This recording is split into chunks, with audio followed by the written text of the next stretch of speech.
بسم الله الرحمن الرحيم. أخي صاحب السمو الشيخ تميم بن حمد آل ثاني أمير دولة قطر الشقيقة، أصحاب الجلالة والفخامة والسمو، ملوك ورؤساء وأمراء الدول العربية والإسلامية الشقيقة، معالي السيد أحمد أبو الغيط الأمين العام لجامعة الدول العربية، معالي السيد حسين إبراهيم طه الأمين العام لمنظمة التعاون الإسلامي. السلام عليكم ورحمة الله وبركاته. أود بداية أن أعبر عن خالص التقدير لأخي صاحب السمو الشيخ تميم بن حمد آل ثاني ودولة قطر الشقيقة على استضافة هذه القمة المهمة، والتي تنعقد في توقيت بالغ الدقة وفي ظل تحديات جسام تواجهها المنطقة، التي تسعى إسرائيل لتحويلها إلى ساحة مستباحة للاعتداءات بما يهدد الاستقرار في المنطقة بأسرها، ويشكل إخلالا خطيرا بالسلم والأمن الدوليين وبالقواعد المستقرة للنظام الدولي. كما أود أن أنقل إلى قيادة قطر وشعبها الشقيق تضامن مصر الكامل وتضافرها مع أشقائها في مواجهة العدوان الإسرائيلي الآثم الذي شهدته الأجواء والأراضي القطرية، والذي يمثل انتهاكا جسيما لأحكام القانون الدولي وميثاق الأمم المتحدة، ويعد سابقة خطيرة وتهديدا للأمن القومي العربي والإسلامي.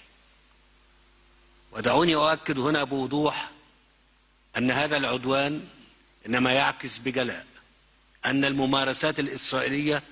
تجاوزت أي منطق سياسي أو عسكري وتخطت كافة الخطوط الحمراء، وأن أعرب عن الإدانة بأشد وأقصى العبارات لهذا العدوان الإسرائيلي على سيادة وأمن دولة عربية تطلع بدور محوري في جهود الوساطة مع مصر والولايات المتحدة من أجل وقف إطلاق النار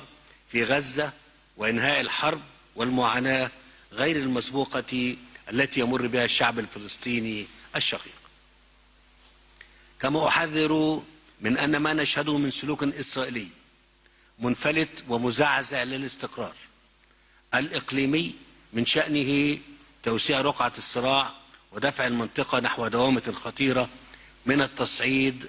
وهو ما لا يمكن القول به أو السكوت عنه. أصحاب الجلالة والفخامة والسمو، بينما تدعو مصر المجتمع الدولي إلى تحمل مسؤولياته الأخلاقية والقانونية لضمان عدم تكرار هذه الاعتداءات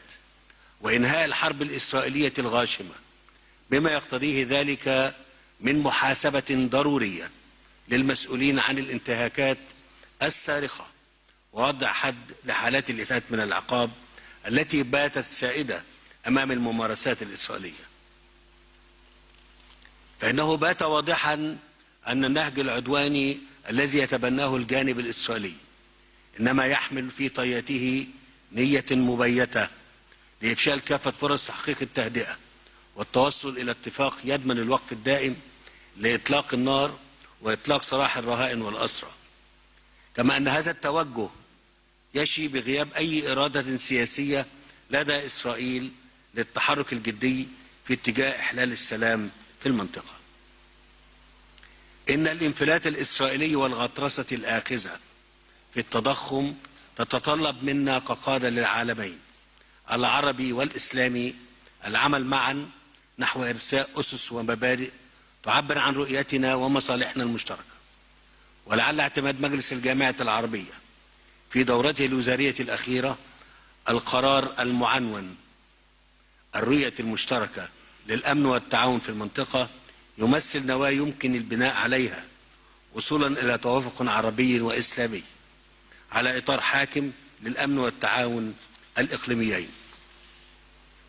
ووضع الآليات التنفيذية اللازمة للتعاون مع الظرف الدقيق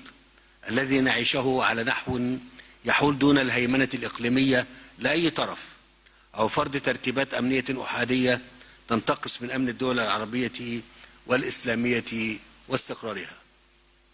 أصحاب الجلالة والفخامة والسمو، إن على إسرائيل أن تستوعب أن أمنها وسلامتها لن يتحقق بسياسات القوة والاعتداء، بل بالالتزام بالقانون الدولي واحترام سيادة الدول العربية والإسلامية، وأن سيادة تلك الدول لا يمكن أن تمس تحت أي ذريعة، وهذه مبادئ غير قابلة للمساومة. ومن ثم على العالم كله إدراك أن سياسات إسرائيل تقوض فرص السلام بالمنطقة وتضرب عرض الحائط بالقوانين الدولية والأعراف المستقرة والقيم الإنسانية، وأن استمرار هذا السلوك لن يجلب سوى المزيد من التوتر وعدم الاستقرار للمنطقة بأسرها، على نحو سيكون له تبعات خطيرة على الأمن الدولي. ولشعب إسرائيل أقول إن ما يجري حاليا يقوض مستقبل السلام ويهدد أمنكم وأمن جميع شعوب المنطقة، ويضع العراقيل أمام أي فرص أي اتفاقيات سلام جديدة، بل ويجهد اتفاقات السلام القائمة مع دول المنطقة، وحينها ستكون العواقب وخيمة، وذلك بعودة المنطقة إلى أجواء الصراع وضياع ما تحقق من جهود تاريخية لبناء السلام ومكاسب تحققت من ورائه، وهو ثمن سندفعه جميعا بلا استثناء. فلا تسمحوا بأن تذهب جهود أسلافنا من أجل السلام سدى ويكون الندم حينها بلا جدوى. أصحاب الجلالة والفخامة والسمو، تؤكد مصر رفضها الكامل لاستهداف المدنيين وسياسة العقاب الجماعي والتجويع التي تمارسها إسرائيل ضد الشعب الفلسطيني في قطاع غزة، وهو ما أدى إلى سقوط عشرات الآلاف من الضحايا المدنيين الأبرياء على مدار العامين الماضيين. وأشدد هنا على أن الحلول العسكرية وإجهاض جهود الوساطة والاستمرار عوضا عن ذلك في محاولة فرض الأمر الواقع بالقوة الغاشمة لن يحقق الأمن لأي طرف. وفي هذا السياق ستواصل مصر دعمها الثابت لصمود الشعب الفلسطيني على أرضه وتمسكه بهويته وحقوقه المشروعة طبقا للقانون الدولي، والتصدي لمحاولة المساس بتلك الحقوق غير القابلة للتصرف، سواء عبر الأنشطة الاستيطانية أو ضم الأرض أو عن طريق التهجير أو غيرها من صور اقتلاع الفلسطينيين من أرضهم عبر استخدام عناوين ومبررات لا يمكن قبولها بأي حال من الأحوال. وتؤكد مصر مجددا رفضها الكامل لأي مقترحات من شأنها تهجير الفلسطينيين من أرضهم، فمثل هذه الأطروحات ليس لها أساس قانوني أو أخلاقي ولن تؤدي سوى إلى توسيع رقعة الصراع، هو أمر من شأنه زعزعة استقرار المنطقة بأكملها. أصحاب الجلالة والفخامة والسمو والمعالي، لقد آن الأوان للتعامل بجدية وحسم مع القضية الفلسطينية باعتبارها مفتاح الاستقرار في المنطقة. إن الحل العادل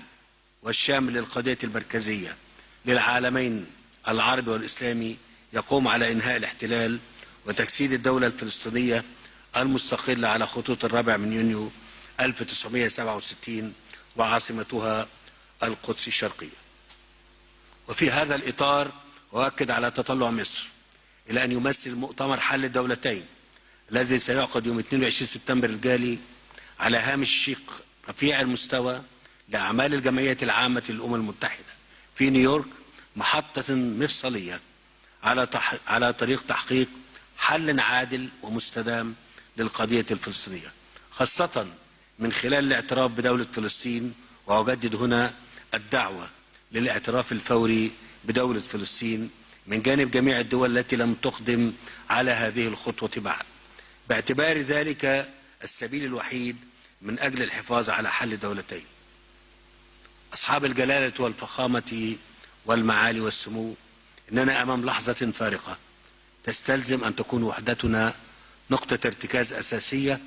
للتعامل مع التحديات التي تواجه منطقتنا، بما يضمن عدم الانزلاق إلى مزيد من الفوضى والصراعات والحيلولة دون فرض ترتيبات إقليمية تتعارض مع مصالحنا ورؤيتنا المشتركة. إن رسالتنا اليوم واضحة، فلن نقبل بالاعتداء على سيادة دولنا، ولن نسمح بإفشال جهود السلام، وسنقف جميعا صفا واحدا دفاعا عن الحقوق العربية والإسلامية،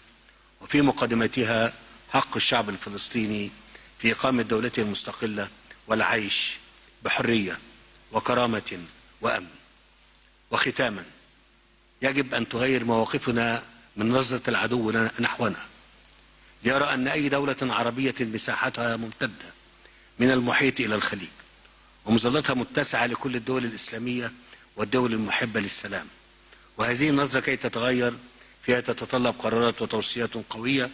والعمل على تنفيذها بإخلاص ونية صادقة حتى يرتدع كل باغ ويتحسب أي مغامر. فقد أصبح لزاما علينا في هذا الظرف التاريخي الدقيق إنشاء آلية عربية إسلامية للتنسيق والتعاون تمكننا جميعا من مواجهة التحديات الكبرى الأمنية والسياسية والاقتصادية التي تحيط بنا، حيث أن إقامة مثل هذه الآلية الآن يمثل السبيل لتعزيز جبهتنا وقدرتنا على التصدي للتحديات الراهنة، واتخاذ ما يلزم من خطوات لحماية أمننا ورعاية مصالحنا المشتركة. ومصر كعادها دائما تمد يدها لكل جهد صادق يحقق سلاما عادلا ودعم أمن واستقرار العالمين العربي والإسلامي. شكرا لكم، والسلام عليكم ورحمة الله وبركاته.